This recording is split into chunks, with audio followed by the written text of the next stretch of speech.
Brooks, are all the students back on campus? We start classroom, Wednesday. the first level to success in school, the first level to success in sports, the first level to success in life. Listen to me, the very first level is you seeing it.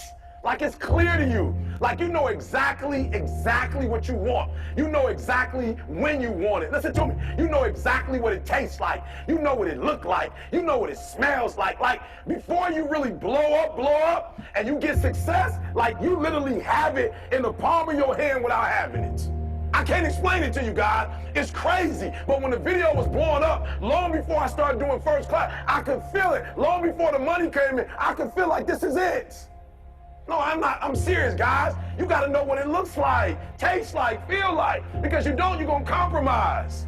And the thing I love about Kobe Bryant, at 18 years old, Kobe knew what it looked like. Kobe knew what it tastes like. Kobe knew what it felt like. And at 18 years old, Kobe said to the NBA, I ain't playing for them.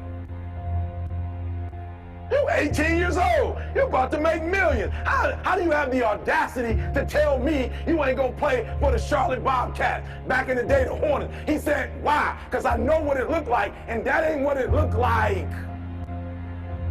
As a kid, when I saw myself playing, what does your dream look like? What does it smell like? What does it taste like? Kobe said, when I dreamed of going to the NBA, it looked like gold. It looked like multiple championships. It looked like magic. It looked like Wilt Chamberlain. That's what my dream looked like. And guess what happened? 18 years old, they traded my man from the bottom. And can I tell you something? Kobe was smart. That's back in the day, and Kobe knew I can't play for them. It ain't nothing changed. Kobe knew exactly. Kobe would have probably had 0 championships right now, fooling with the Bobcats. He knew. What did he know? He knew he wanted to be a champion. That organization didn't match his values. When I told you values, you think I'm playing. The reason why Kobe went where he went, because he knew that the Lakers, in terms of their value system, he knew that the Lakers were committed to winning championship. They will pay whatever it takes. They'll bring in whatever coach. They'll bring in whatever player. They'll do whatever it takes to be champions. Now, you know what I'm telling you? What does it look like? Because if you don't know what it looks like, don't expect me. People call me all the time. E.T., I know what you've been through, bruh. I know you feeling me, bruh. I know you from the D like I'm from the D. You dropped out like I dropped out. I know you feeling me, E. I need $5,000 to get this thing off. Then I said, what? You need how much? Who gave me $5,000 when I was at Michigan State doing my program? I didn't have no budget, but I didn't need a budget. I had a dream.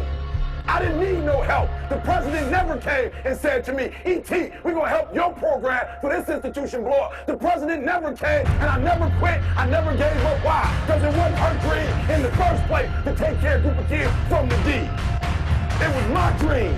It was my goal. I don't expect you to believe in my dream like I believe in my dream. And the problem with some of y'all is you want somebody else to support your dream. It's yours. I don't owe you a dime. It's your dream. If you wanted to have it, get your butt up and make it happen. If you wanted to have it, rise and grind. If you wanted to have it, you won't have to do what I do, and that's get up at 3 o'clock in the morning. If you wanted to have it, that means you won't have to get home at 2:15 and get your butt up at 5 so you can get to Detroit by 6. That means you won't have to speak to the team, and you won't have to act like you got all the energy in the world. Why? Because this is my time. This is my moment. Tomorrow. Ain't no such thing as tomorrow. We only got today.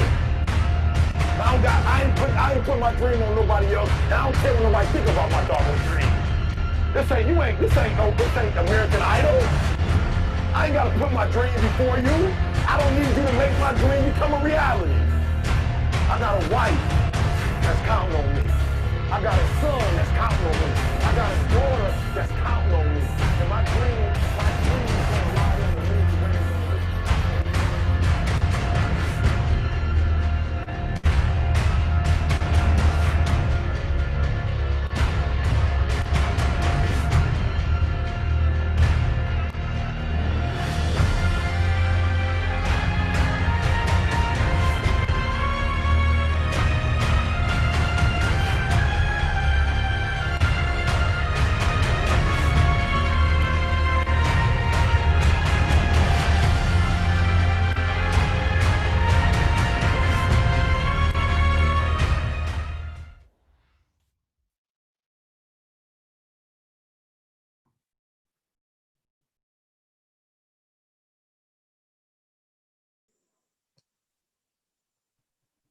All right, everybody, welcome in part 20. It's hard to believe we made it this far, and but really excited.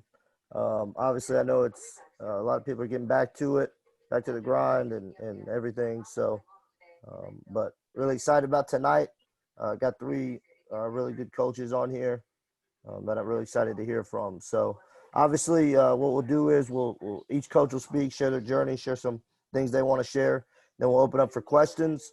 When you ask a question, just you can jump in, introduce yourself, name what school program you're associated with, and then ask your question. So, first up tonight, we got Coach Kevin Sutton, assistant coach at University of Rhode Island. Been trying to get Coach Sutton on and playing back and forth for a while now. So, really excited that we're finally able to get him on. So, Coach Sutton's he's been in the game for a while, so I'm not going to take any more of his time. So without further ado, I'll turn it over to Coach Sutton. First and foremost, David, thanks so much for having me on, here tonight. It's always a privilege to have an opportunity to share my story and talk about the game of basketball, which I love so dearly. But I got to be really honest with you. That video got me excited, and it's going to be really hard to follow the Mamba and Eric Thomas because what he said is just so powerful. But I do want to thank you, DB. You and I have been playing a little phone tag back and forth trying to get me on your show, but I've been persistent and I've been intentional. And I've been, staying at your front door, man, because I wanted to get on this tonight and be a part of your show and be a part of your platform. So I'm humbled. But before I begin, telling my story, the first nugget that I'd like to share with the group is about being intentional, about being persistent. I think that when we are pursuing our dreams, we got to be intentional. We got to be direct. What is our dream? What is our goal? And we got to do whatever it takes to try to achieve those goals. So be intentional, and be out there out front. And this is what my goals are. This is what my dreams are, and I'm going to work towards it. And then you got to be persistent. One thing that I've told myself a long time ago after reading John Gordon's book, one word. I came up with persist until I succeed. And persistence is a word that I try to use often and I try to live out. So make sure that you're intentional. Make sure that you are persistent in your pursuit of your goals and what your dreams are. My second nugget that I'd like to share, is you got to own your story. And when you own your story, you have the opportunity to write the ending. And I think that's a very, very good point. Dr. Brene Brown, who does a lot of great work that I've read, a lot of great books, most recently Dare to Lead. And she talks about, owning your story. You can be the author and the finisher of your story. And when you own your story, again, you have the opportunity to write the ending. So don't let anybody else, own your story. You go ahead and own your story.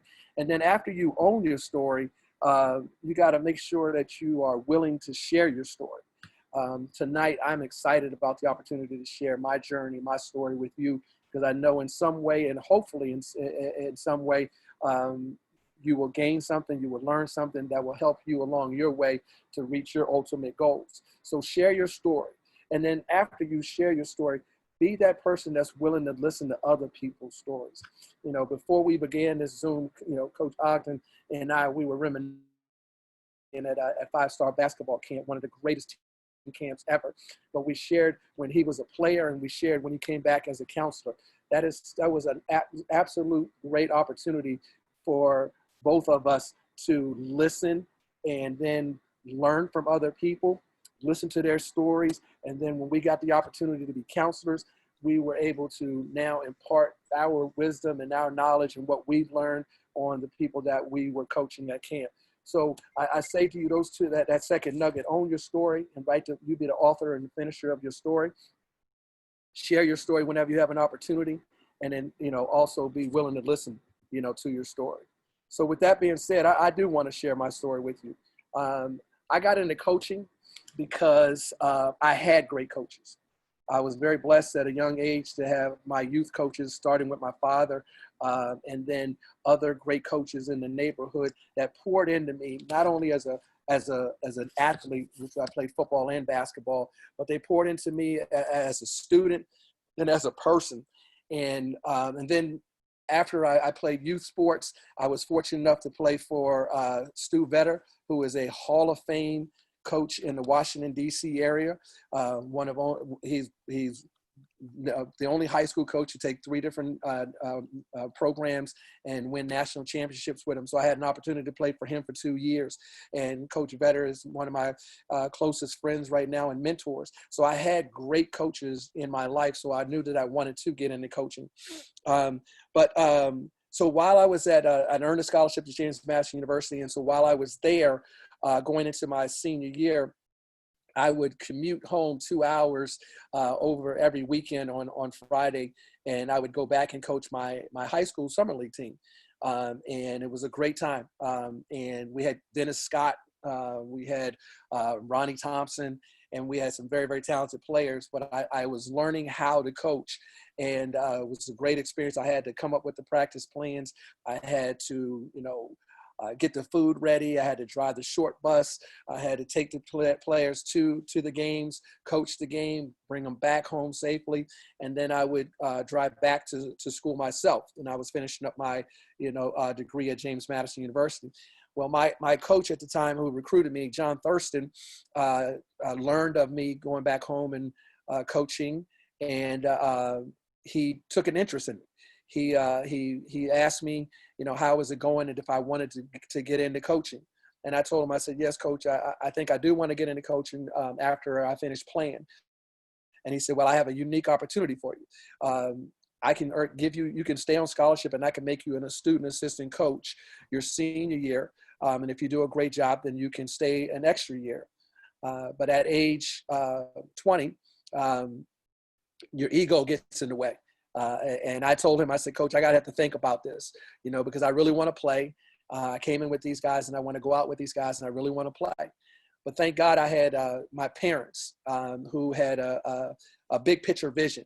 And I want to say to at this point right here, that's a nugget that I think that people need to understand. You have to have truth tellers in your life.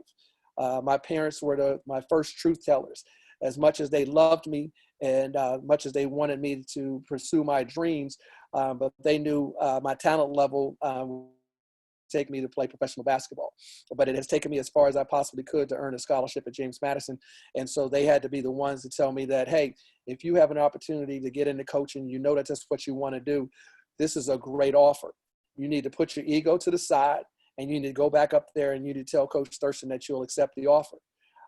And because I love them and I respect them and they were truth tellers, I did put my ego to the side, and I went up there and accepted the position as a student assistant coach for my senior year.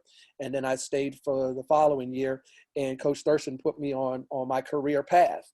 And I'm going into my 36th year of coaching.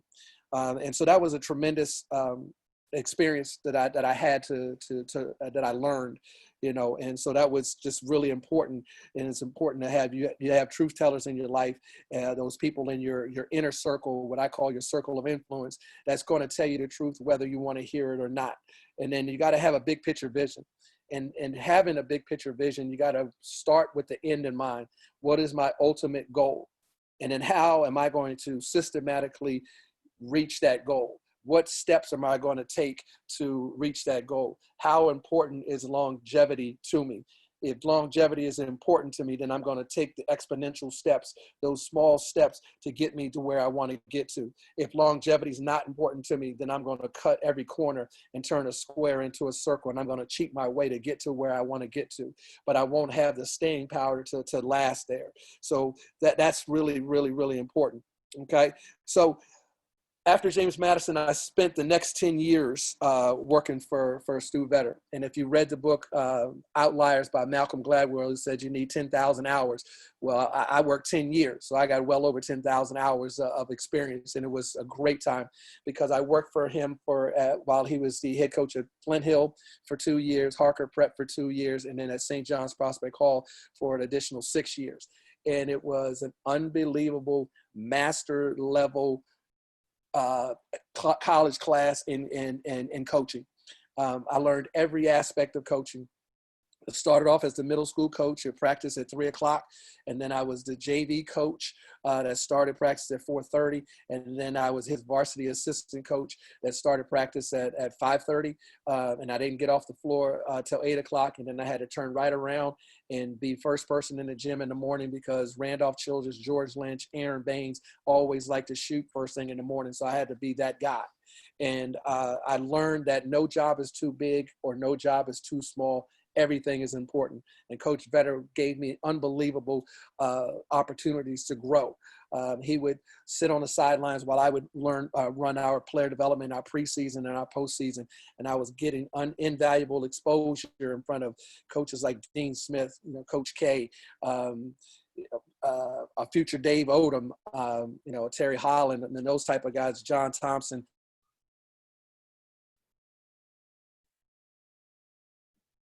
With him, and they were arguably the best 10 years that I could ever ask for as I start pursuing my coaching career. Next, in 1999, I had my first opportunity to become a head coach, and I started the program at Montrose Christian in Rockville, Maryland. Great Christian school. We ended up 32-5, ranked number 2 in the nation in Christian schools, and I was there for 1 year. And we had some tremendous players, Jason Conley, who ended up going to VMI and then transferring to Missouri. Marvin Lewis was a junior, ended up going to Georgia Tech. Levi Watkins came, and then so we had a lot of talent.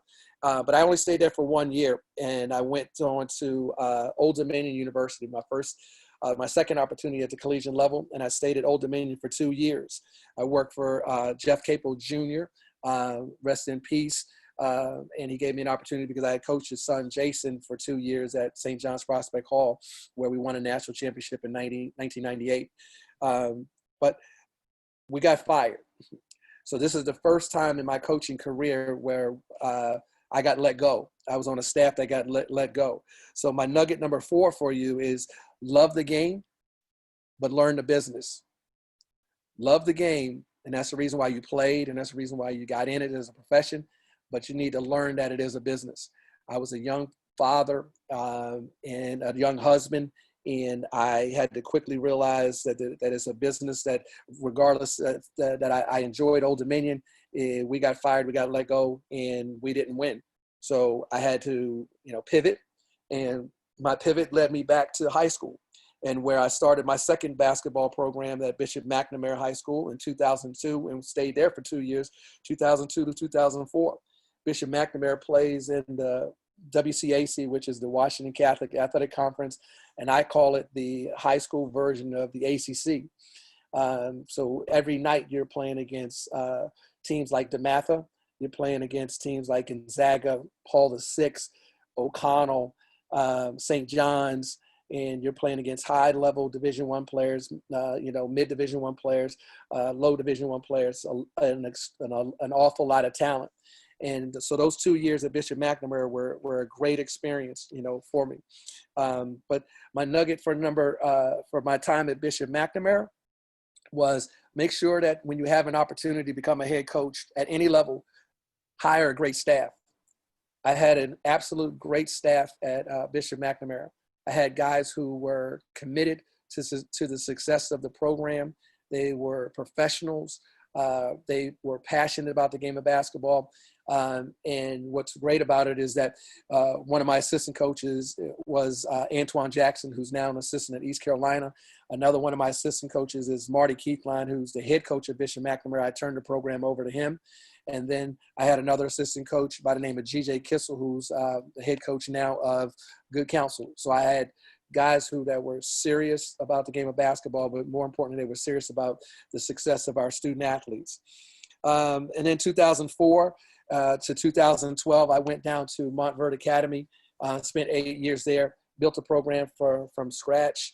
And it was a tremendous opportunity to go to an international private boarding school. And it afforded me an opportunity to build a program that I had always dreamed of. Great resources, teaching the administration what commitment that we needed to have to be successful. It was just one of those opportunities that You have to go in knowing what you want as a coach. You have to go in and know how you're going to run your program. They had all the resources in place from a financial resources, human resources, dormitories. It was an international school. They generated I-20. So they had all the things in place, but they didn't know what it took to be successful. So I was hired. I had a prior relationship with the headmaster there. And so we built a program. Much that what you see today, the success that they have now, is built on the foundation that I was able to go down there and build at Bishop McNamara. And my nugget there, that would be nugget number 6, is make sure that your vision and the administration's visions are in alignment.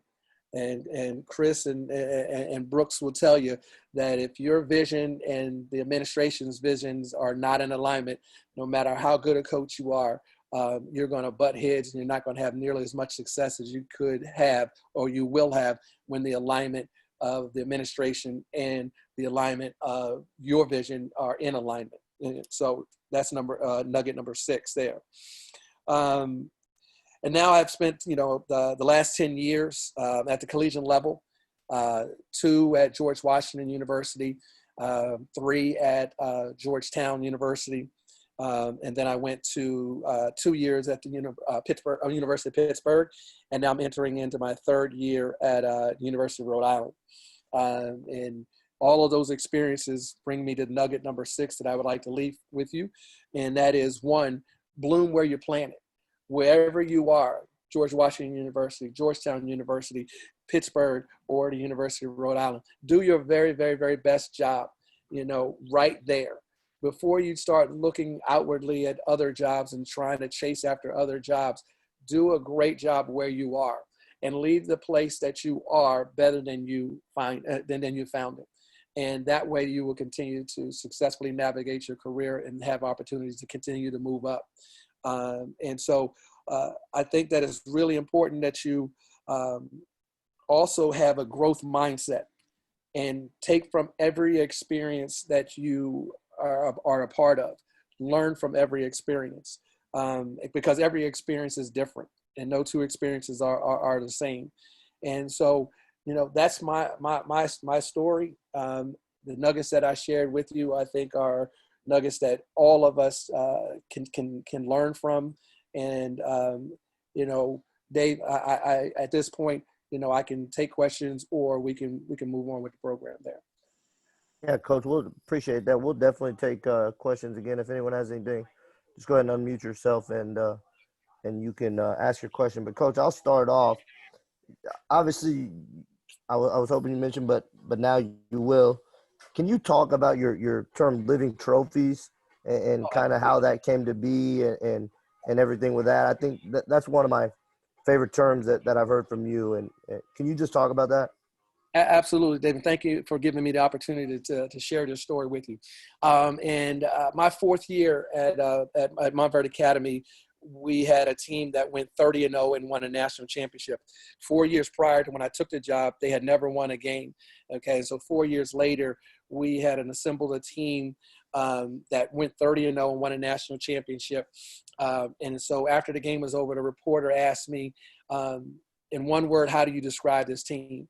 And I told him, I said, I can't describe this team in one word, but I can describe this team in one term. And that term was living trophies. And he said, well, what do you mean by living trophies? And I said, so we all want to win championships, and we just won a championship. And if you take that trophy and you put it in a trophy case and it stays there for 5 years, and then 10 years later, I bring the team back together, that trophy has collected 10 years of dust.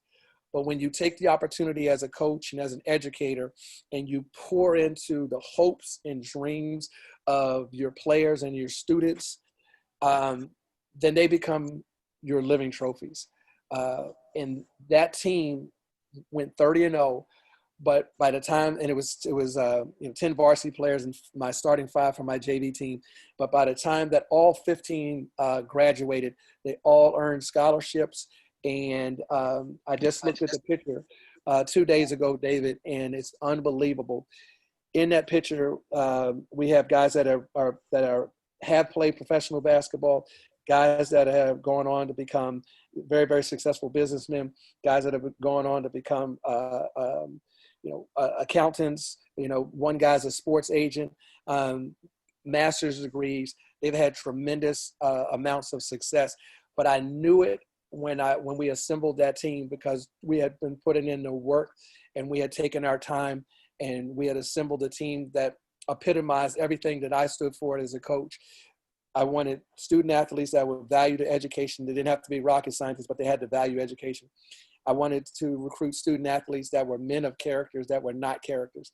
I wanted to have student athletes that were passionate about the game of basketball, and those guys all were, and they continue to be, and they're a very collective unit that is still have stayed connected, and they are all my living trophies. And so that's how I came about that term, and I think that it's a term that all of us as educators can really grasp and totally understand once you hear it. So thank you for giving me that opportunity to share it with you. Hey, Coach, this is Tori. I'm at Holy Innocents in Atlanta. I was going to ask you, when you were down at Montverde, did you have an idea of what that could have become?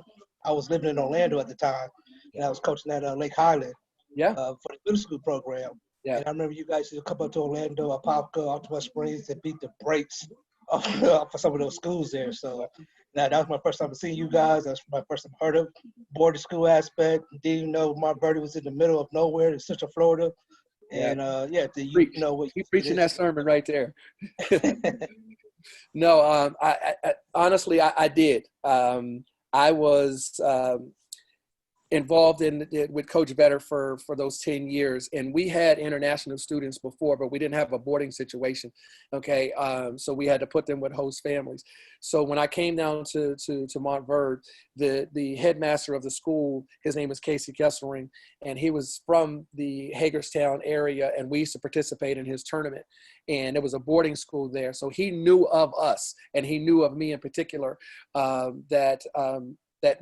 that I could do this because I had learned from Coach Vetter. So when I came down to Montverde, like I said, they had everything in place.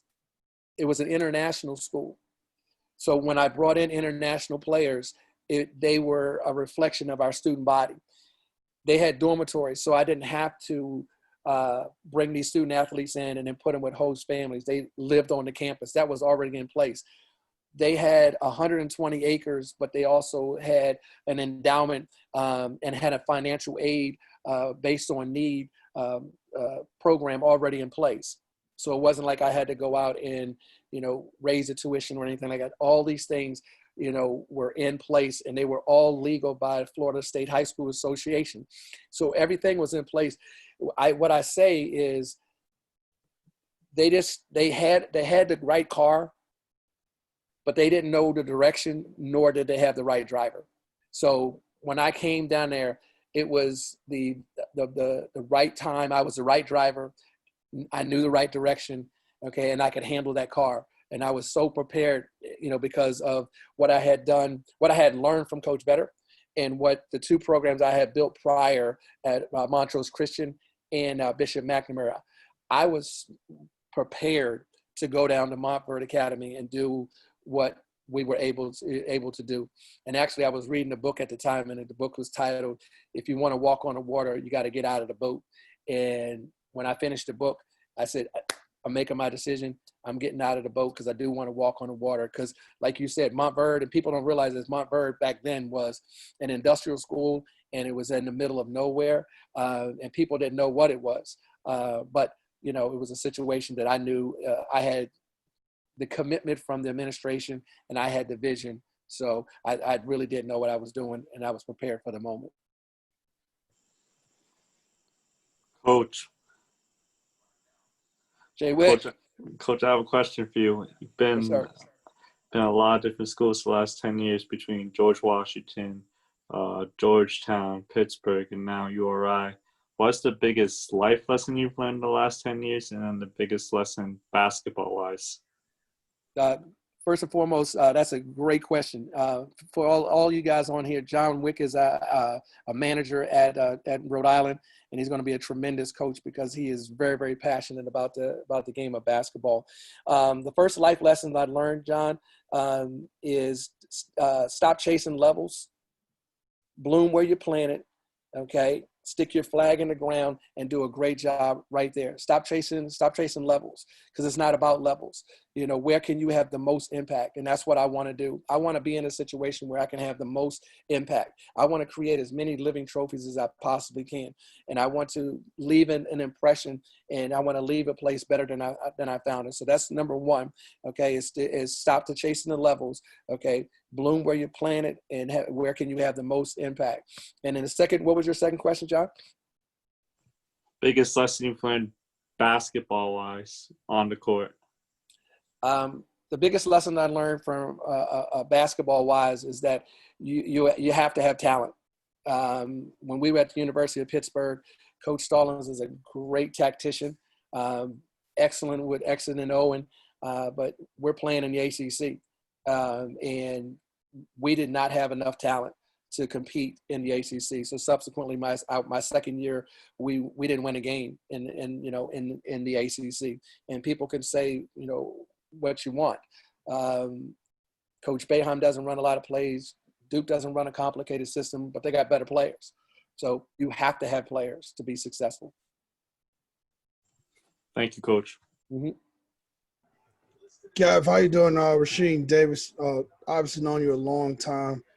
Can you speak to your personality and being the great person that you are? How do you navigate in this business and not lose sight of who you are? I mean, you've been the same guy that I met years ago at Mount Verde. Rasheed, first and foremost, you doing all right, brother? I'm great. Cannot complain. Fantastic. To answer that question, I just try to be as consistent as I possibly can. I pride myself on being a professional and carrying myself in a professional manner. It's a lot of self-awareness, Rasheed. I take and spend a great deal of time of trying to understand who I am. What are my negotiables? What are my non-negotiables? And I think that once I came to the realization that this is who I was and this is what I stood for, it was so much easier to identify and be associated with programs that wanted what I bring to the table. They wanted a person that was going to be professional in how he carried himself. They wanted a person who was going to be consistent and his words and his actions are going to line up. And obviously, you know, from a basketball acumen standpoint, a guy who can develop talent. But now, Rasheed, what I'm trying to do more than anything else is I've taken a holistic approach to development. I want to be a person and a coach that I want my children to play for. Okay, or could play for. And it goes all the way back to the coaches that I had, like starting with my father. You know, he was a guy who cared about every player, from one all the way, you know, the top player all the way down to the last player on the team. He was the guy who told every parent, you don't have to worry about the bringing the oranges. You don't have to worry about, you know, signing up for snacks. I will take care of that, because, you know, oftentimes you would have, as you know, you would have players whose parents couldn't afford to bring the snack. They would miss that game. So those little life lessons that he would speak into my left ear, and I call that left ear wisdom, has helped make me the person that I am. And so I try to use this platform that I call, you know, this game of basketball to try to impact as many lives as I can, Rasheed. And I just try to be as consistent as I possibly can with my professional life and in my personal life.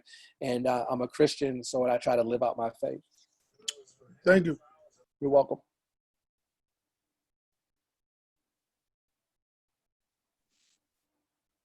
Coach Sutton, I have a question for you. BT. Yes, sir. So we've kind of had this conversation privately, but kind of want you to share, you know, how did you deal with, you know, getting let go at Pitt? And you know, obviously you guys weren't successful for whatever reason. I know you mentioned talent, but, you know, how did you just deal with, you know, that rejection and, you know, having to pick yourself up and just move on to the next thing? First and foremost, that's an absolute great question. And here's how I did it. It was very difficult because you have to check your ego, and you got to let it go. But that comes with a lot of self-awareness, a lot of soul searching. And I'm going to be very honest with you. It was spring break for us. We just got let go. It was spring break for us. I sent my wife and my youngest daughter down to Orlando, Florida. It was 6:00 in the morning.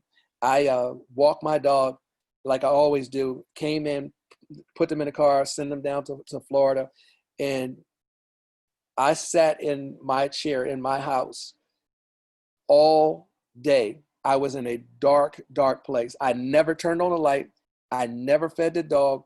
The only phone calls I took all day long was from my wife when she told me I'm in Virginia, I'm in South Carolina. Those were the only phone calls I took all day. I was in a total dark place. I was in a place where I'm looking at myself, and pardon me for this, I said, how in the hell did I get here? How did I get to this point? I've accomplished this, and this, and how did I get here? And I'm struggling mentally, and I'm struggling emotionally, and I'm crying out to the Lord. And then finally there was a level of peace that came over me. And I called my wife and I said, hey, honey, listen, what are we looking for? What are we looking for? Give me 3 things that we need to look for as I try to pursue other jobs. And if you've ever been let go and never been fired or reassigned or whatever, it is very, very, very difficult to try to catch on.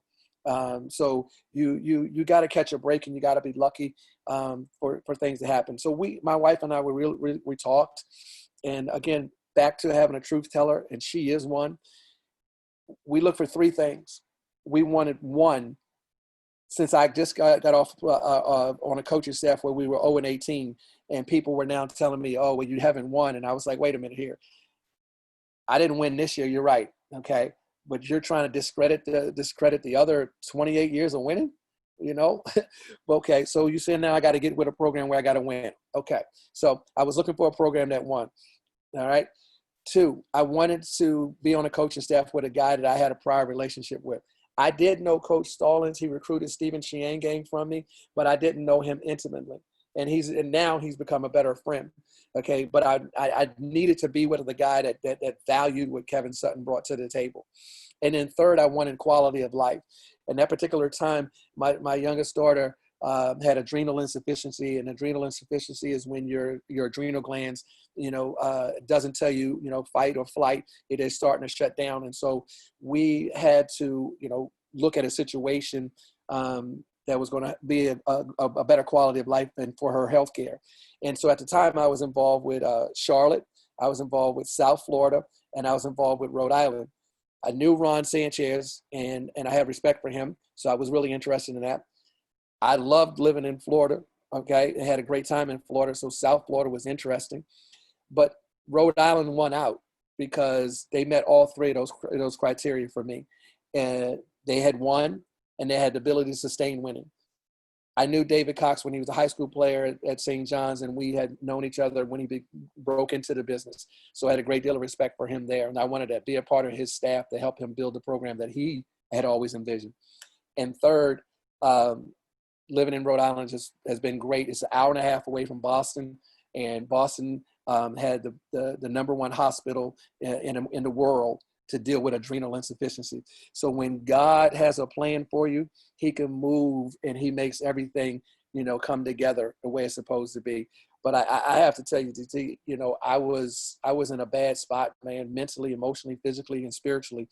But I just relied on my faith, and when we made the decision to those 3 criteria, it helped me lock in and really, really, truly pursue Rhode Island. And I wasn't chasing every lead. Oh, this job's ready to come open. Oh, this job's ready to come open. And then try to do the 6 degrees of separation. And that stuff just drives you crazy. So I was really fortunate, man, that Rhode Island, Dave, hired me, so that's my story on that, brother. We got any last questions for Coach Sutton? Yeah, Dave, can I go real quick? Yep, absolutely. What's up, Coach? My name is Caleb Koopa. I'm an assistant at Westtown, so kind of similar to you when you were at Montverde, McNamara, and Montrose. We've had guys that have gone on to high-level colleges and in the NBA as well. What are some of the things that you did to build those relationships with college staffs? Obviously, you have players, so they're coming to recruit you. But what are some of the things that you did to kind of show them that you'd be adequate enough to hire and put on support staff and then work your way up? Caleb, first and foremost, that's a great question. And second, you're working for an outstanding head coach in Seth Berger.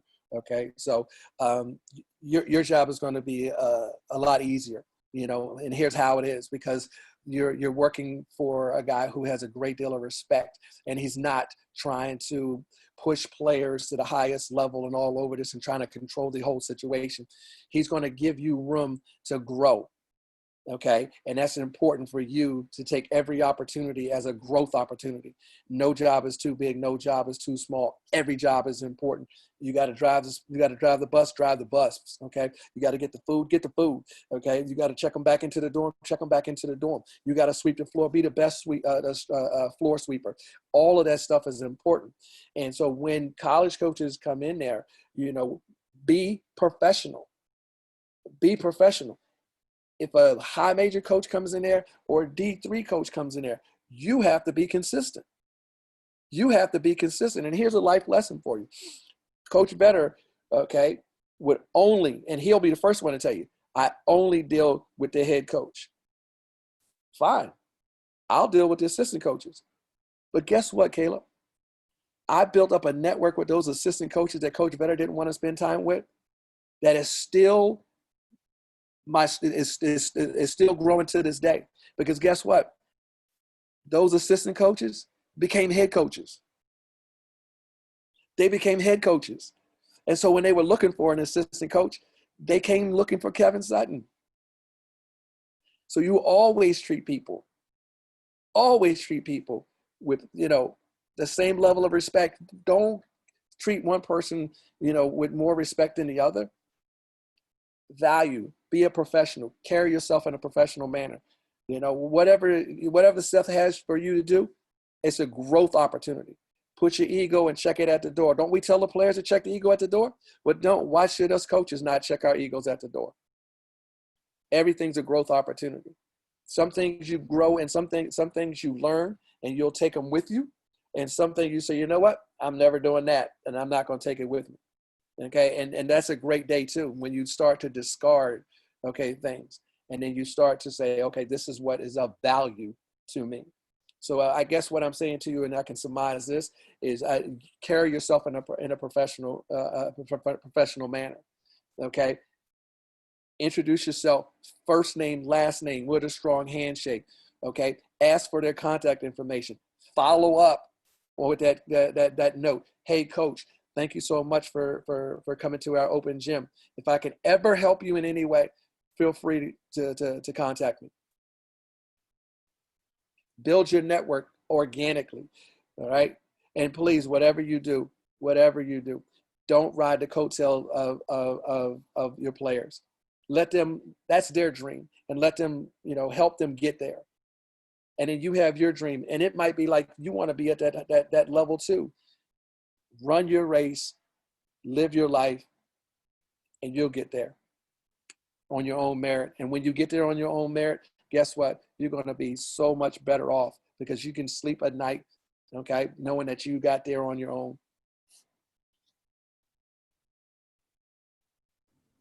Awesome. Coach, I appreciate you being on. You got any closing thoughts you want to leave with anybody? Yeah, I do. I have a closing thought for all of you. My challenge or my call to action to you is really simple. Continue to be the ladle that positively pours into your student athlete's bucket. We have an opportunity every single day to be a ladle. Either we're going to pour into their bucket or we're going to be the ladle that pours and takes water out. So my call to action to you is to be that ladle that positively impacts the student athletes that you service. And when you do that, when you pour into their hopes and you pour into their dreams and you're the truth teller, okay, and you help them be successful, that's when you're going to create living trophies. And when you create those living trophies, you're going to be so much more fulfilled. I will leave you with this. Keep striving every single day to be the best you can be, okay? Keep sharing your information, your talent, your time. Keep serving the student athletes that are under your care, the head coaches that you work for, the administration that you work for. You keep striving, you keep sharing, and you keep serving. And then lastly, keep soaring towards your success. Awesome. Awesome. Coach Sutton, I really appreciate what you shared and everything you sharing with us and giving up time tonight to share with us. So thanks again, Coach. I'm glad glad our lines finally connected and got you on. Absolutely, DT. So next up, we'll go over to Coach Savage, newly assistant coach at Wake Forest. Coach Sav's a South Carolina guy. So really excited to hear from him. So I'll turn it over to Coach Brooks Savage. Thanks, DB. Appreciate you having me on, man. And Coach Sutton, that was an awesome story, man. You've obviously won a bunch of games. I don't know if some of you guys probably may or may not know, but Coach Sutton, he won't tell you, he's won well over 80% of his games as a head coach, man. So when he's been around a long time, coached some great players, and just a terrific coach. And so thanks for that, Coach Sutton. That was good stuff, man. And a lot of that I can relate to. I started out, as a student manager at Tennessee, originally from Columbia, South Carolina. Played at Irmo High School. Knew I wanted to coach at a really early age. And, I figured out very early on as well that I wasn't going to be a great player. And, growing up, my coaches, like probably a lot of you guys, my coaches were my role models. And, so that was something that I always wanted to do. I mean, I can remember being little and, I wanted to be like, Jerry Tarkanian or whoever, Nolan Richardson. I loved those Arkansas teams. And I mean, I liked players, but man, I wanted to coach, and I knew I wanted to coach. And so I always admired those guys and was fortunate to have a great high school coach in Tim Whipple at Irmo. He's still coaching, Hall of Famer, active Hall of Famer. And he got me set up to go to Tennessee. My mom's from Nashville, and my dad went there briefly. And so I grew up a Tennessee fan, and Buzz Peterson was the head coach at the time. And I was able to get on and be a student manager as a freshman. And I thought that was the greatest thing ever. It's like Coach Sutton said, whether you're sweeping the floor or folding towels or whatever you're doing, I loved it. And I wanted to try to be the best at it. And, really took a lot of pride in those things. And after my freshman year, Coach Peterson was let go, and Coach Bruce Pearl came in, and we had a great run. And after my sophomore year, that's when Coach Forbes joined our staff. And, I just really hit it off with him as a young coach and aspiring coach. And he invested in me. And, like Coach Sutton was talking about, Coach Veteran, it's important that you guys, I see a lot of, looks like young guys on here. We got some fantastic coaches on this group tonight, but it looks like there's a number of young guys too who are aspiring coaches. Man, find a mentor. Like John at Rhode Island, tap into Coach Sutton, man. He's gonna be your best ally, your best teacher, your best resource. Nobody will be able to advocate for you better than him. And Coach Sutton's got a good chance to be a head coach here very soon, and he's gonna need to hire a staff. So remember, you're interviewing for him every day. And, that's the way I kind of looked at it at Tennessee. So I worked very closely with Coach Forbes, and he let me be involved in all kinds of stuff from recruiting to scouting and, working the players out, you name it. And so I just really tried to soak that up and learn as much as I could. After my 4 years of undergrad, I stayed on and was a grad assistant. My last year was 2010, went to the Elite Eight. And from there, I got on as a video coordinator at Tulane. And with Ed Conroy, who was in his first year as a head coach. And he was actually on Buzz Peterson's staff my freshman year as an assistant coach. And, I remember sitting in his office, putting together notebooks on God knows what. Ed's a pack rat, but a great coach and somebody I learned a lot from. And then I would go, like Coach Sutton was talking about, and Augie, when we got on here, I would go work Citadel's camp in the summertime. And so when Coach Conroy got a head coaching job at Tulane and he had a spot, I was able to get hired. I've never interviewed for a job and gotten it, not one time.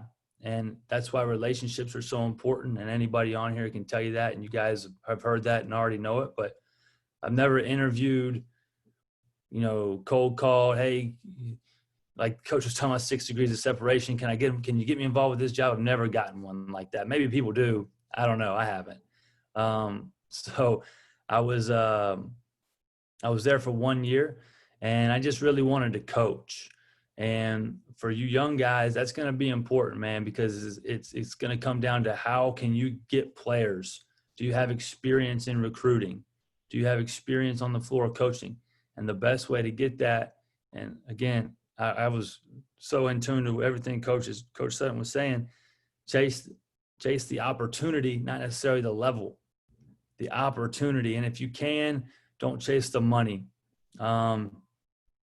Some of the sums of money that I've worked for over the years are just embarrassing. But I always valued the opportunity to have a chance to do what I wanted to do and gain experience. And so I went to that first year at Tulane was when the staff of Tennessee was let go for the infamous barbecue and such. And Coach Forbes, picked himself up and went to Northwest Florida Junior College, and I went with him. And so it was an opportunity to, drive the van, be the athletic trainer, be academics, recruit, coach. You're the athletic trainer, you're the study hall. I mean, you get to do it all. And so you really get to cut your teeth and figure out, is this really what I want to do? Because, I was doing it basically in a volunteer role. And so how you find out very quickly how bad you really want to do it. And you're living in the apartments with the players, and it's JUCO. So they're not, in bed at 10 o'clock. And, so you gotta have relationships with them so you can keep them from burning the place down, and coach them the next day. And so you get experience doing that and doing, everything that the job, entails. And we had a great team. Like Coach Sutton said, we had great players. Chris Jones was the National Player of the Year. We went 32-2 and lost in the national championship to South Plains. But that was to this day, that's the best experience. That's the best move I ever made. And if I could go back and do it again, I would have gone straight out of Tennessee to junior college. And it's just, you get to, if you want to coach, then that's your opportunity to do it. And it's like Coach Sutton was saying, when those coaches are coming into the gym, and Caleb, you asked a great question. We had everybody coming in there. I mean, you name it, Bob Huggins, Leonard Hamilton, you name it. And I always took that opportunity like I did when I was a manager. Like I just told John, you're interviewing every day. I wanted to try to be professional, and I wanted to try and impress them, not show them how much I know or whatever, but I just wanted to try to, go up to them and meet them and try to engage and make a connection and then work really hard during practice and then follow up with them. It's one thing to make relationships and contacts in this profession, and then you got to maintain them. So writing handwritten notes and calling them on the phone and, whatever, find a reason to start conversation and build your network and, and build relationships. And so that was the best year for me. After that year, I was able to give a first Division I opportunity as an assistant coach at Presbyterian College. That was their first year in fully certified Division I. I made $9,000 for the year. That's not a lot. And, but again, it was an opportunity and not necessarily, it didn't have the best name across the front of the jersey and it didn't pay a lot, but I was in Division I and I wasn't a great player. I didn't play in the NBA. I didn't have a great pedigree because everybody that I had known had gotten fired and had NCAA violations. And so I'm sitting there, I got to take what I can get. And Coach Greg Nybert hired me, and just an incredible experience, getting to, again, further develop my craft. Will Wade hired me the next year at Chattanooga. I spent 2 years there.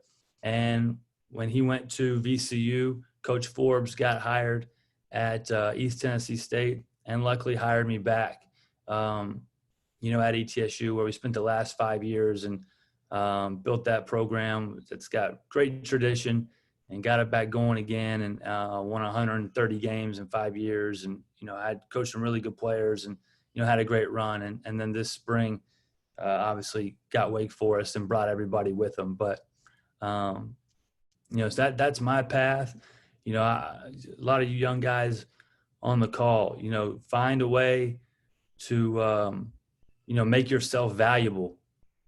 No one's going to hire you because you can coach. They got that part covered. You've got to be, you got to have some sort of talent, some sort of skill in some other areas that will make yourself valuable.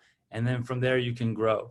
I got some other nuggets. Coach Sutton hit on pretty much all of them because it's, pretty simple. Work hard, build relationships, treat people right. But I'll tell, for the young guys that it really comes down. Coach talked about 10,000 hour rule. It comes down to how much time do you really want to put in it?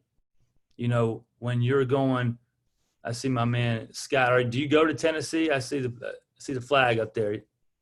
Yes, sir, Coach. I'm actually a freshman sports management major, and I'm also from South Carolina, so I feel like we have a lot in common. But I know this. Well, I've built a pretty good relationship with the staff here. I'm hoping to start as a manager in the next couple of weeks. Yeah, good. Well, let me know if you need any help with that. Along the way, let's stay in touch. But when everybody's going to the strip and everybody's going to the pool, the strip is not like a strip club. The strip is like the street where all the bars are in Knoxville. But when everybody's going to the strip, Augie, you know about the strip. When everybody's going there, after class or on a Friday night or whatever, I was in the gym with Chris Lofton, or Yes, I sir. was writing envelopes back when we sent mail and, doing those sort of things. When I would leave class, I would go to the basketball office. That's what I wanted to do.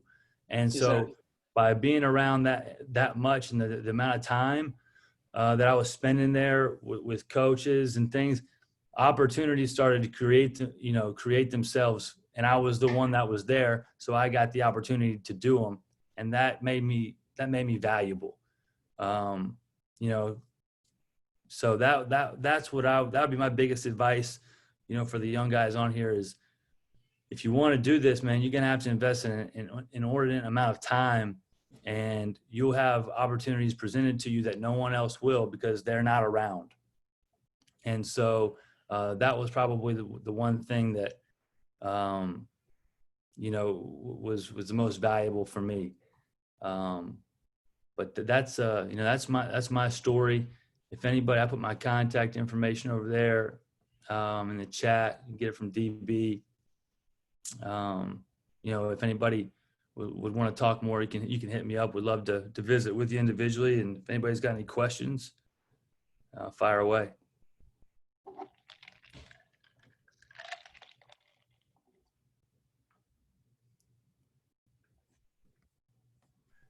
Brooks, this isn't necessarily a question, but more kind of a statement and an agreement. And I think a good point you made when you said everybody was down the strip, but you were in the gym with Chris Lofton. And I think for me now being a head coach and just thinking back to working under Coach Barnes and Coach Beard, like the managers, the GAs that, in my opinion, keep going. And the reason I'm a coach is because you got players in the gym and you were in the gym with them no matter what time. And so I thought that's a great nugget from you, real life experience. But I think that's the ultimate key a lot of times, or making yourself valuable.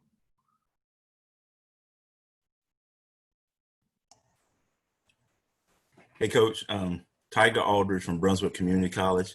One of the questions, I'm also a South Carolina guy too, so having you two Irmo guys on the staff there at Wake Forest is a pretty big deal. So that's pretty cool, man. My question is, moving from ETSU to Wake Forest and being in the ACC, I know there's a huge adjustment and things that you got to do. What are some of the things that you are maybe like that you're fearful of, that you got to overcome and that you got to work on?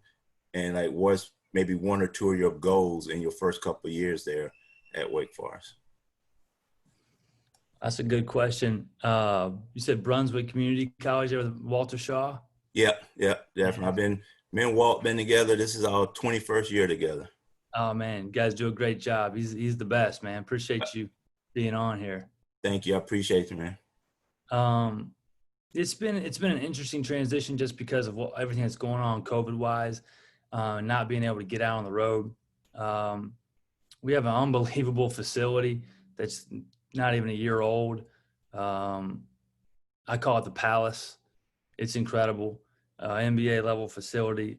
Not being able to get kids on campus and not being able to get out. I was telling Coach Sutton and Augie before we got on, just the pop that you get when you get a job. And, for me, I've been lucky to been part of first year staff at some level, 5 times. And so when you get that job, you get a pop of energy and get out and tell your story. We missed out on that a little bit. So we'll have to overcome that when we can get out on the road. But Wake Forest is an incredible place. You can win big here. They got everything that you need. They've won before. Great, the hoop state. You got players right here in your backyard. You just got to try to keep them home. And then I don't know if there's anything that I think I'm fearful of. It's just going to take a little time. We've only got 4 guys returning that was on the team last year. So just implementing culture and the way that we want to do things. And, we didn't have them. We got the job in May. We didn't see them until July. So for 2 months, we had never met our team. And so we're probably started a little bit behind in terms of being able to build relationships with them. That's our big thing. And so, you can't do the things like we wanted to have everybody over to Coach's house. Well, you can't do that because you can't have a gathering of more than 10 people. So I think, being the only, Power 5 job that opened up this year, from that standpoint, we're just behind everybody else. But I think as time goes on, we'll catch up, we'll be fine. And then just getting these guys to defend, getting the toughness level where we need to be, and just really, putting our identity, on the team. And when we can, as time goes, we'll get that and we'll be fine. Thank you, Coach. And good luck to you guys, man, for sure. Thanks, man. Come see us when it opens up here. Definitely. Brooks, how you doing? This is Patrick Wallace, Loyola Chicago. I know you've been at a bunch of different types of jobs, Presbyterian, Chattanooga, Wake Forest, obviously, whatever. Can you just talk about the importance of your process in becoming a head coach and learning the different jobs? Because every job is different. Presbyterian is different than where you're at now, the recruiting landscape, all that stuff. That's one of the things I'm most thankful for. And, Coach Sutton's has done the same. He's been at every level. And I know some other guys on this call have been too. that's the thing I'm most thankful for. I think it gives you a perspective that you wouldn't have otherwise. I've worked every job: manager, GA, video, Dobo, assistant coach, in charge of recruiting, done the schedule, you name it, at the low major, JUCO, mid major, high major level. And so I feel like that, that more than anything has prepared me to, hopefully one day to get opportunity to be a head coach. And then I've had, tremendous teachers, like anybody that's ever been successful has. Augie's worked for probably arguably two of the best coaches in the country, and that's why he's had, having great success. And, Coach Forbes, you try to take something from all those guys, coaches. I've been with Coach Forbes 10 years.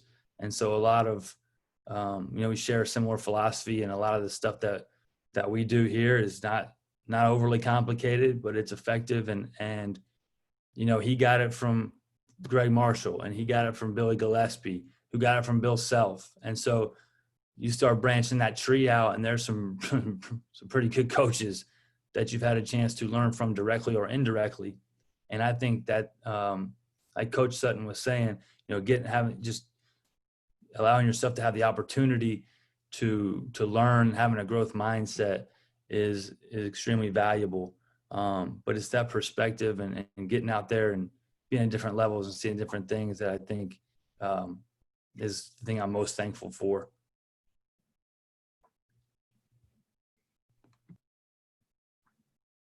Coach, Ryan Jackson here, a GA at Florida. I was also a junior college manager before I got here at College of Central Florida. Northwest actually beat me twice, both my years there. Knocked us out of the state tournament. But you guys got Coach Forbes in the national championship, 2013, I think. Just before I missed that one, but I was the year after. But I was wondering, how have you used the fact that you didn't play at a high level to your advantage, or what challenges have you faced in knowing that, you didn't play very high level and play in the NBA, like some of the coaches you have to go up against have? That's a great question. I wasn't a great player. I could have played some small college ball, but I didn't want to do that. My time was done. I was good. I think it just comes down to relationship with the guys.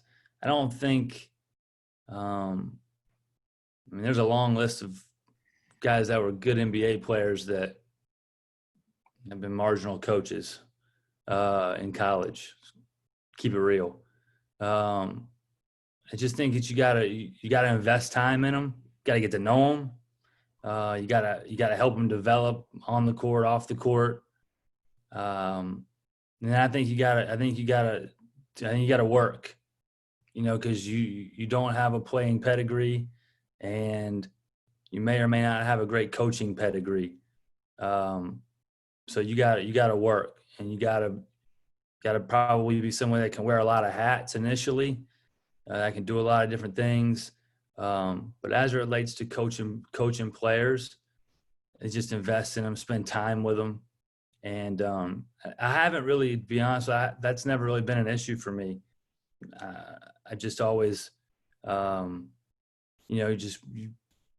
spend time, like I said, and be honest with them, get in there and work with them. I think they'll be receptive to anybody that they feel like wants to help them. And I think that's why we all do this, is we want to help young people and help players develop. And, when I was a manager in GA at Tennessee, Coach Pearl wasn't a great player. Tony Jones played at Fisk. Coach Forbes played JUCO baseball, basketball, and Coach Shea was a walk-on. And so a lot of good coaches that were managers. I think you just have the opportunity to learn. You learn the business, like Coach Sutton said. Buzz Williams is a great example of that. Augie did Chris Beard. I think Chris Beard's he's one too. think that's right. Yeah.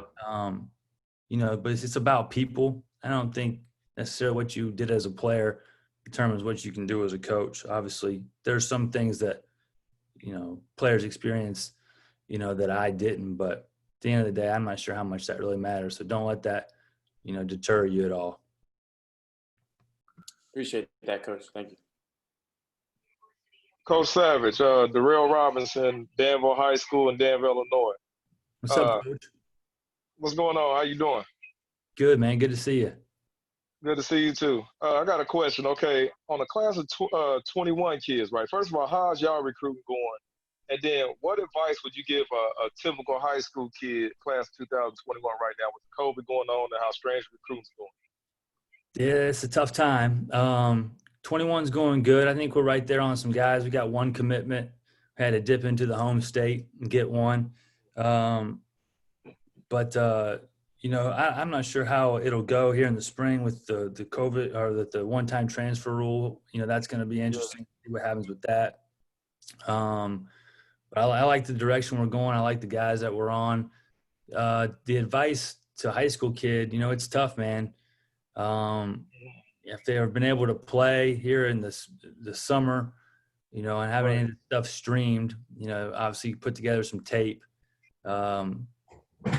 They're going to have some coaches, you know, reach into their network and advocate for them.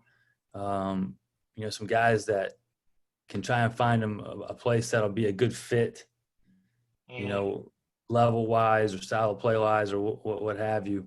I got asked a similar question the other night when Coach Forbes was on one of these things, and the best advice – I've been getting a couple, you know, some films from people, you know, and the games have been cut down.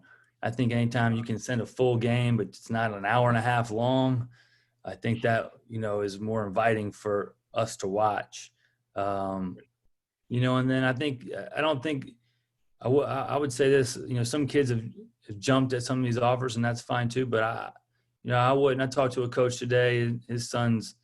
He coaches his son, and you know, keep your patience with it. I would tell him, you know, the spring's coming. Hopefully, we'll play at some point, and you know, you got spring AAU is still a possibility. So, you know, who knows what's going to happen in the coming months, and just keep working on their game, and you know, and don't get impatient with it. Gotcha. Thanks. Appreciate it. Brooks. Jameli, what's up, buddy? What's going on, man? Congratulations on the move and everything else, man. Thanks, bud. How are you? I'm doing all right, man. Sorry I got on here late. I was working. No doubt. But my question is, you've kind of alluded a little bit. You've been all over. You've had a bunch of different roles. You've worked with great people. Talk about the evaluation piece when it comes to recruiting, especially now being the ACC. How does that change? What did you learn when you were in as a manager, learning from assistants and how they go about evaluating, and what have you learned and what have you applied that's going to help you now being at Wake? Great question. Coach Forbes has a good philosophy on recruiting at this level. He was at Tennessee and Texas A&M, Wichita State. He tends to think that at this level, you're evaluating the situation more than the player in a lot of respects. Obviously, you got to have guys that fit, you know, that fit what you do. But, you know, a lot of times any of us can sit in the gym and, you know, pick out the best player. It's more about, can you get them? Right. And, you know, at ETSU or somewhere like that, you know, I think, you know, and it depends on how your school is set up. You know, we were able to take, you know, a lot of different guys, grad transfers, you know, so, you know, we could piece it together, and we were able to flip it a little bit quicker than maybe some people can otherwise. But I think it just comes kind of down to your style of play and your identity. Right. You know, for us, we try to recruit to that toughness, coach likes to recruit offense and coach defense. It's kind of how it's a lot easier to teach you to jump to the ball than it is to jump up and make a basket. So that's kind of a lot of guys at this level, they're either coming with that stuff or, I know we all think we're great player developers, but a lot of them guys show up with that bag of tricks. So we try to stick to that. We want guys that play hard. It's really a lot of simple stuff. I think sometimes though they tell us and we don't listen. They show us and we don't pay attention. In the evaluation piece of it, a guy doesn't play hard, or is this this third game of the day. Well, you're gonna wake up and go to breakfast and lift and go to class and practice, and the schedule is gonna be tough when you get there too. So, we want guys that are self-starters, that got some pop. I think you just gotta know who you are. I think is the biggest thing. That's probably the best thing that we do is we just really know who we are. We try to stick to that, not try to be spread out too much on our philosophy or identity and stuff. And so it kind of narrows your focus in evaluating. Okay. Appreciate that. Yes, sir. We got any Coach, go ahead, Coach. This will be the last question. Okay. Hey, Coach Savage, this is Tori here at Holiness in Atlanta. Just for you and for Coach Forbes, coming from, I guess, the mid-major from your previous location, when you transferring from a mid-major to a Power 5 conference, is there like a sense of we got something to prove to people, or y'all just kind of go in with your own kind of philosophy, your own kind of mojo, and just kind of do what y'all do best? Thank you. Yeah. No, I think it's both. Anybody on here that knows Coach Forbes knows that he's got a chip on his shoulder, and he's always out to prove that something and compete at the highest level. I think that's the biggest draw. I think we all want to be on the biggest stage in the best conference, and so there is a great sense of that there's something to prove, because it's very similar to the situation we walked into at ETSU. Great tradition, around about the same time. It's just gotten a little bit stale over the last however many years, and just needs a spark, just needs some pop. And but we're always gonna do what we do in the same respect. To answer your question, we're doing hour-long practices. We've got like 9 guys. Well, we were in junior college, we had 9 players. We went to the national championship with like 8 or 9 guys. So it's really, to be honest with you, we do the same exact stuff we did in JUCO. The same. Seminole passing, zigzags, full court one-on-one, level the ball, defensive transition, competitive shooting. I mean, the practice is going to be the same, and it has been in JUCO, at ETSU, and it's been the same here so far. So like I said, we believe in that identity wholeheartedly, and we're not going to deviate from that too much. And so, but there is a great sense of urgency to get this thing back where it belongs.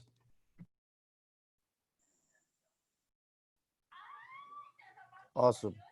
Well, Coach Savage, obviously, again, really appreciate you coming on. Obviously, I've known you for some years. I totally forgot you at Tulane. I worked camp out there for a couple summers with Coach Conroy. So yeah, I forgot we had that mutual connection as well. So pray for New Orleans right now. I mean, they're about to get smacked here with a couple storms. Yeah, they definitely are. So, but obviously, Coach Savage, appreciate you coming on and sharing with us tonight. So thank you. Last up tonight, we've got Coach Ogden at UT Arlington. I had the pleasure of meeting Coach Ogden when he was an assistant at Texas, working camp out there. It's actually kind of funny. I'll tell a story real quick. It's funny. They tell you, I don't know if it's still true, but hold on, man. What story are you telling, man? All I'm saying is they said when you work Texas camp, like if you're trying to connect, don't work Texas camp. And because, you know, the coaches, like, for whatever reason, like, the coaches aren't too involved with camp. But, man, I'll be honest, like, Augie came through every day around, like, during station time, and he would talk to the camp guys, and I really got to know him through that. And obviously I had some mutual connections that allowed me to kind of get in there closer with them. But, you know, the rest of the staff would maybe poke their head in, but that was about the extent of it. So Augie was, you know, he was always walking through camp and everything. So we got to know each other. So obviously I'm really excited for him to come on and share. And as Coach Savage mentioned, he's worked for two of the best coaches in our game right now. So I'll be quiet and turn it over to Coach Ogden. All right, thanks, David. I appreciate you having me on, and it was great hearing Brooks and Coach Sutton. I'll just give you a quick kind of background of who I am, where I'm from, and how I got here. I grew up in very small town Texas, played basketball, and went to camps. Started out going to camps, and that's how Coach Sutton and I met at 5-star basketball camp. Started going to those camps, and then started playing. Really, to start off my career, basketball, I was playing in little tournaments right around my West Texas town, and then I started playing with a Dallas and a Houston team, and I started traveling the country and playing basketball. And from there, I went on to play at the University of Texas. Played there for 4 years. Our senior year, we went to the Final Four. That was an incredible experience. And then I still had some school to finish after we got done. And so I became a student assistant. And it was an interesting time because I went from playing with guys to now having to coach them. I went from having to check their class when I wasn't even going to class the year before. So it was like, you know, you had to, it was this weird in between at that time. And, but it taught me a lot. It taught me the player relationship, coach relationship, and how you had to be able to have both. As a coach, you had to still have relationships with the players, but there was a line with it. And so it was a very interesting time. I was at Texas for a number of years, worked my way up, video coordinator, assistant coach.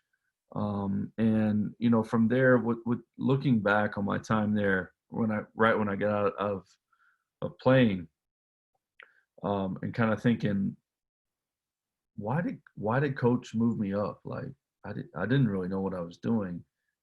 Why? And it was, I literally became like coach's lapdog. I did whatever. I was up there in the morning when he needed me. I went to lunch with him if he needed me. I drove a car back from LA for some weird reason for him. I went and picked up his dog and took him to the vet. I went and picked people up from the airport. I just did whatever. I was a gopher. And then so I just kind of kept doing that for a while, and then eventually got the assistant coach job. So just and then what I hit on with Brooks earlier, getting players in the gym. Ultimately, I learned that that's what Coach Barnes cared about more than anything. So, you know, if you find out what your boss cares about and become great at that, then you'll have a real shot at moving up. From there, we got fired. Went to Tennessee the following year with Coach Barnes. I was there for 1 year. From Tennessee, I left when Chris Beard went from Little Rock to UNLV. I went with him to be his associate head coach at UNLV. We were there for like 20 days, and then he gets the Texas Tech job. So I literally lived in Vegas for like 20 days. I mean, mentally I was there, I was working, all of that, and then all of a sudden we're at Texas Tech. So went to Texas Tech for 2 years, worked for Coach Beard. And it was so interesting. I was thinking about it the other day and talking to my staff about it. Coach Barnes and Chris Beard, two great coaches, they really do it in totally opposite ways, but they get the same thing. And it's their team to play hard, play their roles. It's the same thing, but ultimately they get their teams to play hard and know their roles. But how they go about it is totally different. So it's been very interesting now that I'm a head coach, kind of balancing the two and figuring out which of both I am and I like, and then kind of adding my own spin to it, if you will. So that's kind of my journey. I'm happy to open it up for questions. I've a couple things that these guys hit on most everything, but a couple things that really stood out and I really believe in is the job you're in, do it and do it really, really well, and be the guy that your boss doesn't want to replace. Like, be so into where you are right there that you're becoming valuable. And then something as an assistant coach that I learned when I first got on the road recruiting under Coach Barnes and literally having no idea what I was doing, and he called me to ask me who he was going to hire when one of our guys went to go get a head job, and I told him me, and I had no idea what I was doing. I was scared to death. I had no clue. But what I did from all those years, learned from Coach Barnes, was your number one job as an assistant and a recruiter is to evaluate. Learn how to evaluate players. What translate? I mean, who can really play? And so that was a very good kind of lesson nugget for me early on. But happy to open up for questions if anybody has any. Hello, Coach. Darrell Robinson, head basketball coach, Danville High School in Illinois. Hey, what's up, Coach? What's going on? How you doing? Great. I've been blessed to be able to travel around a little bit. I've coached NAIA, I've coached junior college, I've coached pro minor league. So I came back to Danville, which is my hometown and my alma mater. Came back with a purpose, because it's kind of rough where I'm from. It's only like 35,000 people. But just for instance, last Saturday was like 5 shootings. Like last Saturday, it's only like 35,000 people. So I'm coming back more to impact the young guys and stuff, and that's what I really love. And I've always gotten that question. I've got family members who are at college level, but I'm like, that's just not me right now. So when did you know? When you were an assistant, was there a time that you knew, like, okay, I want to be a head coach? It was a time to move up.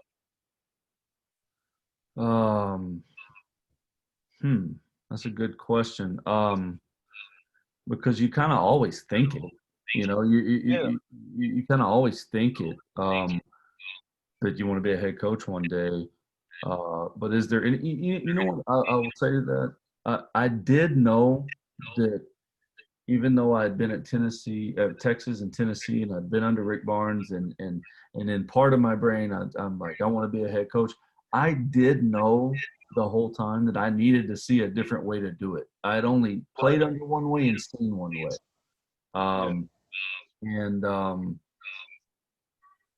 And so I knew I needed to do that. And so then once I did that with Coach Beard and we had some success, I mean, at that point I felt like I was ready. But then I'll tell you, when I got this job, you're not really ready. I mean, you think you're ready, you're not really ready, I mean, there's so many things, and you just figure it out though. You just figure it out, right? And hire good people, staff around you, and you just figure it out. It's just like you would at any job you're in now. Any job, you just figure whatever the problems are. The problems are different, but you just figure them out. Gotcha. Appreciate it. Hey, Coach Ogden, this is Tori, Holy Assistant in Atlanta. Yeah. Got a quick question. When you moved over those 6 inches to the head coaching spot, what were the 3 things that you did differently versus when you was an assistant coach with Coach Barnes and Coach Beard? Yeah. You talking basketball specific or just in general? Just in general.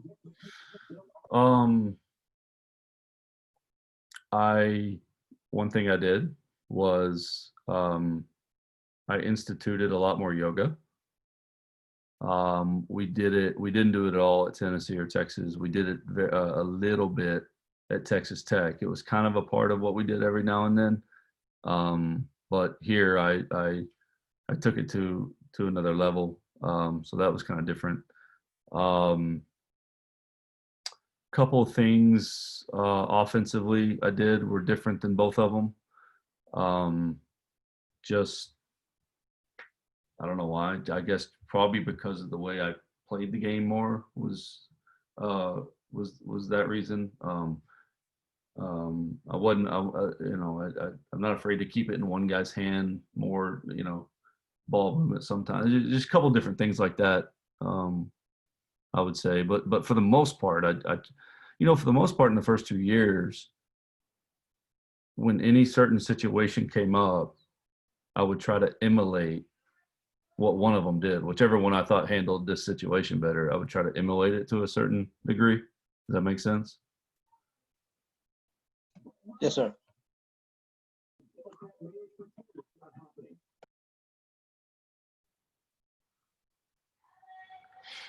Yeah, so I don't know if I totally answered your question there. I got kind of rambly, but I hope I did. Coach, I got the yoga was a good, interesting take. Yeah. Coach, I got a question. Ryan Jackson, GA at Florida. I work with Coach Pinkins here, and one thing he was tried to institute a little bit last year was the 300 Club. Yeah. He said you guys did it at Tech, and I was just wondering, like, how it was effective there and how it stuck, whereas here it kind of was a thing for maybe a month, and then the guys kind of just got away from it. Well, so the 300 Club is simply a way to get the players to come back and shoot extra, and it be kind of they're a part of the 300 Club, and you try to get as many players to come back on their own and without a coach, and so anyway, we called it the 300 Club, and you know what, it became player led. Honestly, like it does not work if eventually it doesn't become player led. Now, was it early on? No. It was a slow process, and some of it was peer pressure on the team text. Hey, look, four guys are in the 300 Club, and then so eventually though it became where a couple of players are like, yo, we're getting our shot, and it became player led, and then that's when you see the success of it. Thanks, Coach. I'll ask one. Hey, you want to make Coach Al happy, man? Coach Pinkins, go get him a 6-pack of IPAs. Oh, I know all about that, Coach. Oh yeah. I'll ask one. Obviously, when you got your head job, being a first-time head coach, what went into you hiring your staff? Because obviously you hear a lot of don't hire your friends, but then some other people say, I want to hire my guys that are close to me. What went into you hiring your staff? Honestly, I leaned on Coach Barnes and Coach Beard a lot, and because I know both of them will tell me the truth, and I kind of knew what I needed around me. I needed some really detailed guys around me because I'm all over the place sometimes, and so you just try to hire what you're not, or that's what I try to do. And I listened to Coach Barnes and Coach Beard. Just I know they always talked about staff. It's the most important thing you do, and so most of the guys on my staff I knew or had some form of relationship with. One guy I knew a little bit but didn't. But it was simply, Coach Beard said, "Hey, this guy can take all this off your plate," and he was right, and it was best thing I did. So, wanted to find guys. Coach Barnes made this comment to me. He said, because I hired a guy as an assistant coach that was a video guy at Tennessee, right? And so I was like, "Coach, just tell me, man, should I hire Riley or not? Like, recruiting, can he get players?" And he was just like, "Augie, you got to hire him." And his whole deal was that you need guys that can solve problems. That's what he said to me. He said, "You need guys that can just figure things out, and Riley can do that." And he's right.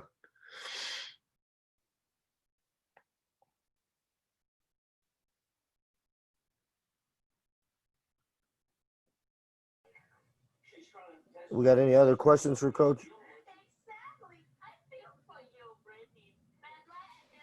Hey, Coach, got a question for you, Jamie Shaw here. When you're out recruiting, looking at players and all that type of stuff, or you have your assistants bring a guy in or whatnot, what's the one non-negotiable trait that player needs to have? You know, some coaches, it's, you know, they got to be able to shoot. Some coaches, toughness. Some coaches, all that stuff. What's your one non-negotiable trait that you want your players to have? Man, for me, they've got to have a certain energy level. They have to have a certain energy level. I actually told my coaches, do not bring me dead dicks. I do not want dead dicks. You know, now we've got a couple that got great personalities that can't play either, so we messed up. But man, they got some energy at least, you know. So, but for me, it's really energy. That's the biggest one. And then you know, in evaluating, but we're big on evaluating players. Really trying to evaluate players, and Coach Barnes was big on that. And you know, a couple of things I'd written down, a couple of things to share on evals that Coach Barnes always said. I'd call him, hey, I found this player. So you got to see this guy. He's like, he'd ask me a few questions. He'd say, is he better than what we got? He would say, if he didn't get any better from where he is right now, would he ever start for us? And then the last one he said is, take away what he does best. Now can he play? And so he always asks those questions. And so the evaluation skill wise is important, but they got to have energy for me.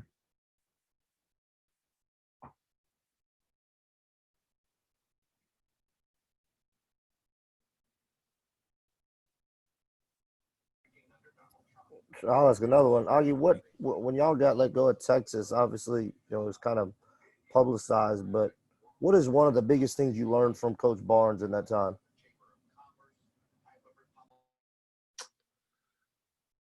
You got to put on an act.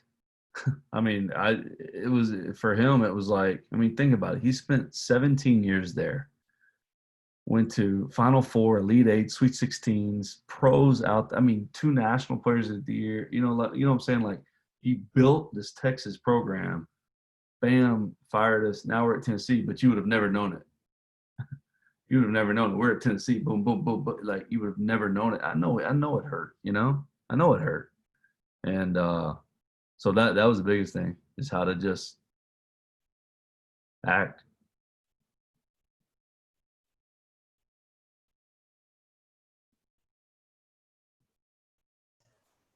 Hey, I got a question for you, Coach.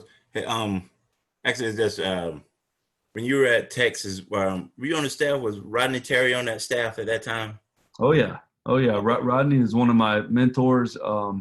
He as a young video guy and student assistant, he took me in. He's a great person. Yeah, I met Rodney, knew him back when he was at UNC Wilmington, and yeah. Also pretty good friends with Al that you was at Texas Tech with. So, oh yeah, 2 great really people. good guys. So definitely. Yeah, I've been fortunate, not, you know, obviously to work for Chris Beard and Rick Barnes, but I've been fortunate with the assistants that worked that I've worked with, and especially at a young age there at Texas with Rodney Terry, Frank Haith, Ken McDonald, who went on to be a head coach, Russ Springman. Those guys really allowed me access. They allowed me access. They didn't shield me away from learning things and seeing things and meeting people, and so they're big influences on my coaching career. Yeah, Frank's another UNCW guy too. That's so right. That's right. Another guy. Hey, you had mentioned earlier. You said Coach Barnes and Beard would teach or try to get to the same destination, but take 2 different paths. Can you describe one example of one thing that they may have wanted to teach or instill, but they both did it totally different ways? And do you prefer one way over the other? So the 300 club we were talking about earlier, you know, where essentially it's getting guys in the gym extra and commitment, really, right? It's trying to get the guys to understand commitment needs to go into this. And Coach Barnes is going to make you do it. He's going to, you got no choice, right? He's going to make you do it. He's going to make you do it hard. And every time you're in there, you're not just in there, you're with a purpose. And that is why I'm telling you, that is why the man has produced pros. I mean, he makes them do it and doesn't, and then on the other side, Chris Beard convinces you to do it. Okay. He convinces you to do it, whether it be just slowly over time and it be at first not about what you're doing in there, but just getting in there. And then eventually getting to where, the player helps design the workout. You see what I'm saying? It's like two different ways to get to the commitment. So. Which one you prefer, or which one do you lean towards or lean on more? Here's what I'll say to that. It depends on the player. It depends on the player. Some you have to just do it and make them do it. Others are better off if you can get them. And some of the better players are better off if you can convince them almost like it was their idea, Kind of like making them take ownership of it, and then they're going to be more invested in it. So right. If you help them find that ownership in it. So but because the guys that you really have to do that with, if you tried the other way and made them, they would just fight you. Mm-hmm. It'd become a deal, right? Yeah. We've all seen those players. So that was an interesting. That's one example, Thank you, Coach. Appreciate it, man. You bet. So, Coach, so what is the 300 club? Like typical, is it just putting up 300 shots, or there's certain types of shots, or what? Nah, just 300 extra shots a day. This is outside of the practice. This is outside of an individual that you've come and already got, a 30-minute individual at some point during your day, just working on what you need to work on. This is outside, beyond that. 300 shots a day.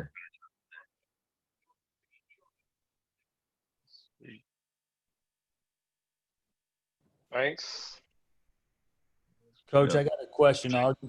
Yeah. Sorry, we had a little bedtime there, but I was listening. Especially when you said dead. Dude, why didn't you let us tell him good night, man? So she's wild, man.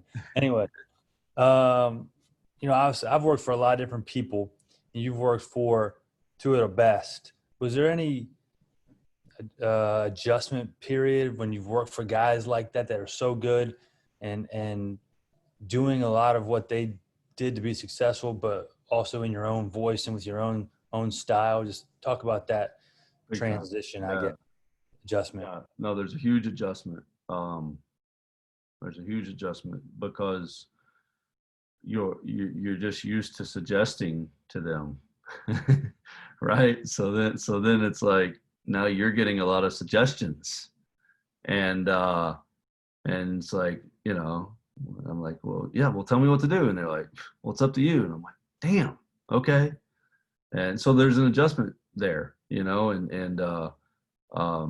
then once you kind of get comfortable with making the decision, then you kind of just start finding who you are as a coach and what you really like, and it's important and is important to you, which first year and a half I'm like just regurgitating what they're telling me, what I heard, what I'm saying, and then so you just kind of eventually COVID has helped with it. This quarantine has helped me kind of organize some of this, at least on paper, and stuff I'm starting to try to implement. So yeah, it's a big adjustment. Thanks, Coach.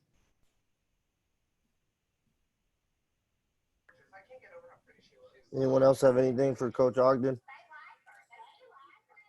Any last questions? And Coach, appreciate you coming on and sharing with us. Obviously, again, you've worked for two of the best, and obviously you've had success now as a head coach at UTA, and I know you're bound for more. I love Riley.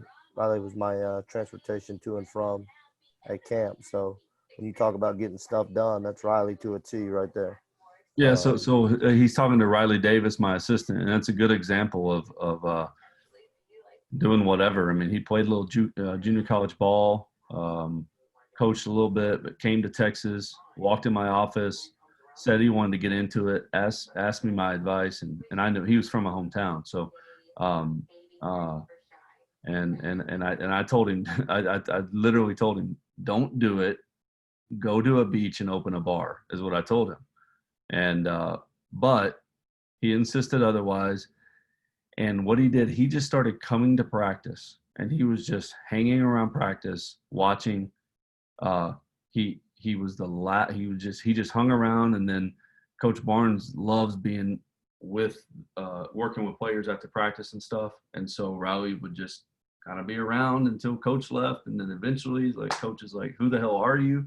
And he just and then it became where players were getting in at 6 a.m. Some players were getting in at 11 p.m. and Riley was there the whole time. And the coach is like, "Who'd you shoot with?" "Well, Riley, Riley." So then Coach convinced Riley to live in the storage closet. I mean, this is the University of Texas, man. This is Rick Barnes, right? And he convinces this young cat, my assistant, to live in the storage closet, to the point where he had our equipment guy build a bunk bed in the storage closet. So literally, Riley Davis lived in the storage closet for well over a year. And Riley was like, "Yeah, I'm not paying rent. I've got showers. I've got everything I need." And then he was there every morning. He'd walk out of his room, rebound for players.